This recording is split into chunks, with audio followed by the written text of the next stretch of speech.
Hello welcome back to my channel Abi's kitchen. இன்றைக்கி கேரளாவில் நம்ம லஞ்ச் ரெசிபி பார்த்துடலாமா? என்னென்ன மெனுன்னு உங்களுக்கு நான் சொல்லிடுறேன்.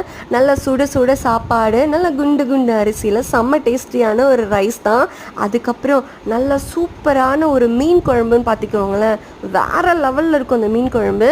இந்த மீன் என்ன மீன் கேட்டிங்கன்னா சங்கரா மீன், பொடி சங்கரா மீன். பொடி சங்கரா மீனில் நீங்கள் வறுத்திங்கன்னா அவ்வளோ டேஸ்ட்டாக இருக்கும். ஆனால் அதை க்ளீன் பண்ணுறது தான் கொஞ்சம் கஷ்டம்.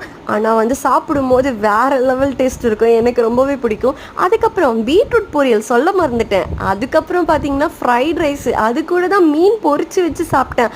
வேறு லெவலில் இருந்துச்சு பார்த்துக்கோங்களேன். கண்டிப்பாக என் வீடியோ பிடிக்கும்னு நினைக்கிறேன். பிடிச்சிருந்தா சப்ஸ்கிரைப் பண்ணுங்கள், லைக் பண்ணுங்கள். நெக்ஸ்ட் ஒரு வீடியோவில் பார்க்கலாம். பாய். அப்புறம் ஃபுட்டு செம்மையாக இருந்துச்சுங்க. அதுவும் அந்த பொரிச்ச மீன் அந்த ஃப்ரைட் ரைஸ் கூட வச்சு சாப்பிடும்போது வேறு லெவலுங்க. நீங்களும் ட்ரை பண்ணி பாருங்கள்.